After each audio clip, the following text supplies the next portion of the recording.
আসসালামু আলাইকুম, সবাইকে স্বাগত জানাচ্ছি বিডিভিউজে। আপনাদের সাথে আছি আমি ফাহাদিয়া মিতু।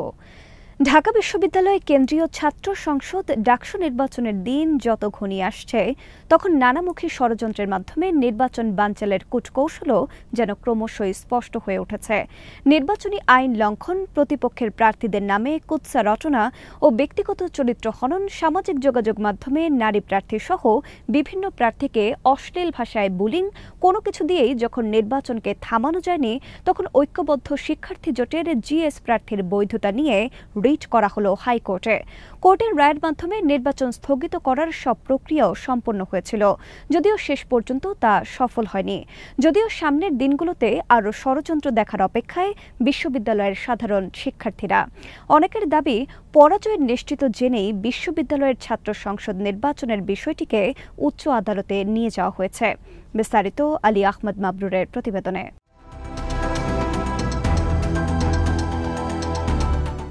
রোববার হঠাৎ করেই ঢাকা বিশ্ববিদ্যালয় এলাকা এবং সাধারণ মানুষ সামাজিক যোগাযোগ মাধ্যমে উদ্বিগ্ন হয়ে যায় যখন জানা যায় ডাকসু নির্বাচনে ঢাবি শিবির সভাপতি এস.এম. ফরহাদের প্রার্থিতা প্রত্যাহারের আবেদন করে হাইকোর্টে রিট করেছিলেন প্রতিদ্বন্দ্বী এক প্রার্থী।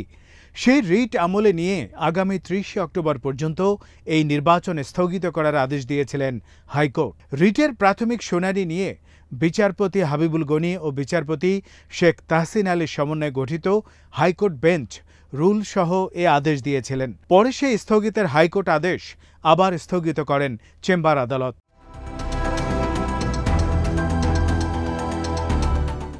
সোমবার সুপ্রিম কোর্টের চেম্বার জজ আদালতে বিচারপতি ফারা মাহবুবের আদালত এ রায় দেন।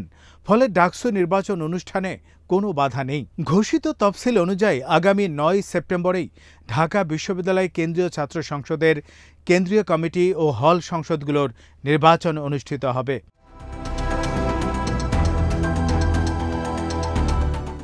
এর আগে রোববার অর্থাৎ ৩১ আগস্ট সকালে ডাকসু নির্বাচনে ঐক্যবদ্ধ শিক্ষার্থী জোট মনোনীত ছাত্র শিবির সমর্থিত প্যানেলের সাধারণ সম্পাদক বা জিএস প্রার্থী এস.এম. ফরহাদের প্রার্থিতা চ্যালেঞ্জ করে হাইকোর্টে রিট দায়ের করা হয়। রিট আবেদনে বলা হয় ২০২৪ সালের ৫ই আগস্টের আগে ছাত্রলীগের কমিটিতে ছিলেন এস.এম. ফরহাদ। এরপরও তিনি কিভাবে ইসলামী ছাত্র শিবিরের প্যানেলে প্রার্থী হলেন, এমন প্রশ্ন তুলে তার প্রার্থিতা চ্যালেঞ্জ করা হয়। মূলত এটি ছিল নির্বাচন বানচালের একটি অপপ্রয়াস। একই সাথে রিটকারী ছাত্রী ফাহমিদা আলমের আওয়ামী লীগ কানেকশনও সোশ্যাল মিডিয়ার কল্যাণে ফাঁস হয়ে যায়। তাই তিনি ছাত্রলীগের পক্ষ থেকেই উদ্দেশ্য প্রণোদিতভাবে এই রিটটি করেছিলেন, তাও স্পষ্ট হয়ে যায়।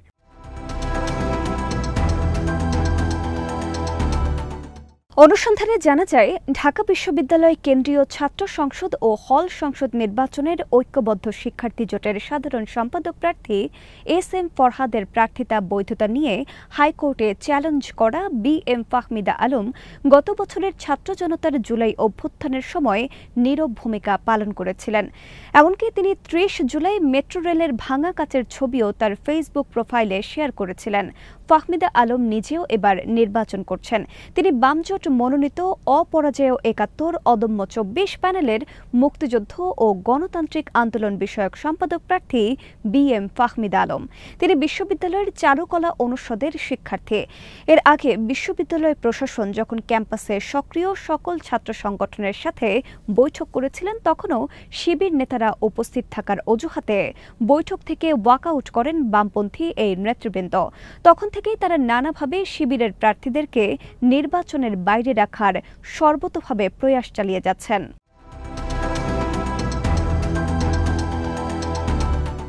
রিটকারী ছাত্রী ফাহমিদার ফেসবুক প্রোফাইল ঘুরে দেখা যায় তিনি জুলাই গণ অভ্যুত্থান চলাকালীন সময়ে আন্দোলন নিয়ে কোনো পোস্ট বা কোনো কিছু লেখেননি।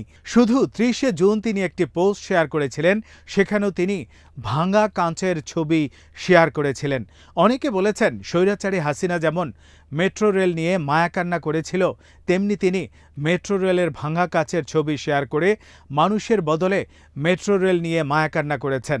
ফাহমিদা আলমের সঙ্গে পরিচয় আছে এমন কয়েকজন ঢাকা বিশ্ববিদ্যালয়ের শিক্ষার্থীদের সাথে কথা বলে জানা যায় তিনি জুলাই গণ অভ্যুত্থানের পুরোটা সময় নীরব ছিলেন।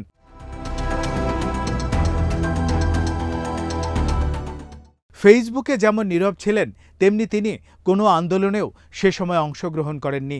তার ফেসবুক প্রোফাইলে ৮ই আগস্টের একটি পোস্ট পাওয়া যায়। সেখানে তিনি লেখেন, কোনো টিভি চ্যানেল আমাদের ন্যাশনাল হিরোদের প্রশ্ন করেন তাদের প্রিয় লেখক কারা, পার্টিকুলারলি অভিজিৎ রায় এবং হুমায়ুন আজাদ সম্পর্কে তাদের অভিমত কী।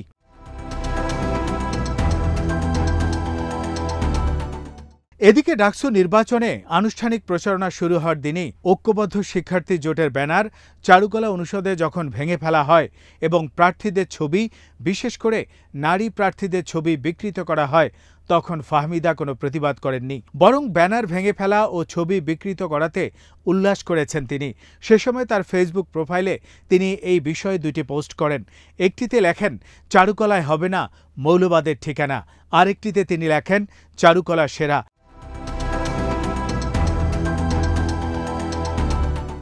তবে সন্ধ্যায় আবার সামাজিক যোগাযোগ মাধ্যম উত্তপ্ত হয়ে যায় ঢাকা বিশ্ববিদ্যালয়ের সমাজবিজ্ঞান বিভাগের ২০২১-২২ শিক্ষাবর্ষের ছাত্র আলী হোসেনের একটি স্ট্যাটাসকে কেন্দ্র করে। তিনি এই ফাহমিদাকে গণধর্ষণের হুমকি দেন। এর পরপরই বিএনপি ও ছাত্রদলের অ্যাক্টিভিস্টরা আলী হোসেনকে শিবিরকর্মী হিসেবে চিত্রায়িত করে সিন্ডিকেটেড ক্যাম্পেইন শুরু করে। তবে আলী হোসেন ছাত্র শিবিরের কেউ নন বলে দাবি করেছে সংগঠনটি।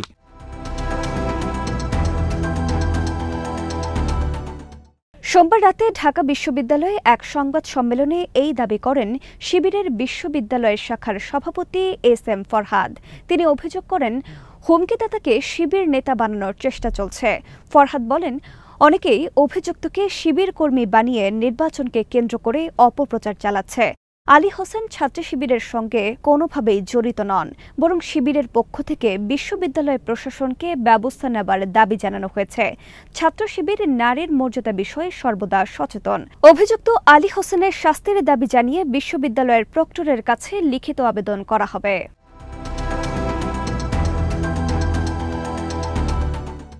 এত চক্রান্ত, ষড়যন্ত্র ও অপপ্রচারের মাঝে ডাকসু নির্বাচন নিয়ে আরেকটি সংকটের জায়গা হল নির্বাচনের দিনে ক্যাম্পাসের নিরাপত্তার বিষয়টি। প্রথম দিকে শোনা গিয়েছিল যে ডাকসু নির্বাচনকে ঘিরে ঢাকা বিশ্ববিদ্যালয়ের ক্যাম্পাসে সেনাবাহিনী মোতায়েন করা হবে। এই সংবাদ পেয়ে অনেক ছাত্রছাত্রী ও অভিভাবকই বিশ্ববিদ্যালয় পরিবেশ নিয়ে কিছুটা স্বস্তি পেয়েছিলেন।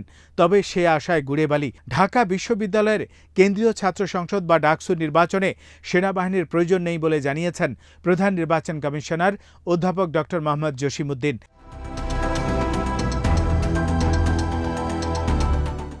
অধ্যাপক ডক্টর মোহাম্মদ জসিমউদ্দিন বলেন, ঢাকা বিশ্ববিদ্যালয়ের নিরাপত্তা ব্যবস্থা কেমন হবে তা আমরা শিক্ষার্থীদের জানিয়েছি। এটি ব্যবস্থা করার দায়িত্ব বিশ্ববিদ্যালয়ের প্রশাসনের। তারা সেনাবাহিনী আনবেন না অন্য ফোর্স আনবেন এটি তারা জানেন। এই বিষয়ে বিচলিত হওয়ার মতো কিছু দেখছি না। তিনি আরও বলেন, এখানে শিক্ষার্থীরাই ভোট দেবেন, সেনাবাহিনীর প্রয়োজন নেই।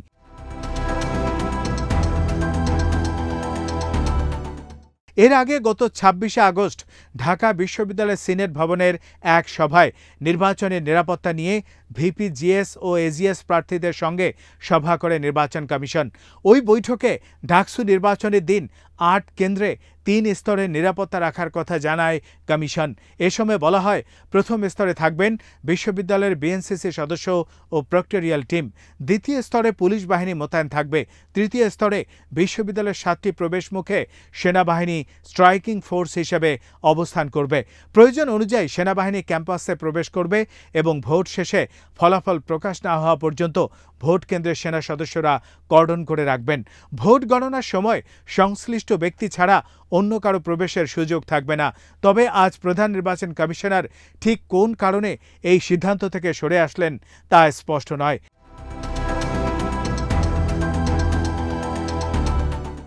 অনেক ছাত্রছাত্রী মনে করেন বিশ্ববিদ্যালয়ের শিক্ষকরা বিভিন্ন রঙের পক্ষে নির্বাচন করে দলকে প্রতিনিধিত্ব করছেন। এই শিক্ষকরা নির্বাচন আয়োজনের দায়িত্ব পেলেও কার্যত তারা দলীয় দায়বদ্ধতা থেকে মুক্ত হতে পারছেন না। আর সে কারণেই তারা হয়তো বিশেষ কোনো পক্ষকে সুবিধা দেওয়ার উদ্দেশ্যে সেনাবাহিনী মোতায়েনের সিদ্ধান্ত থেকে পিছু হটেছে।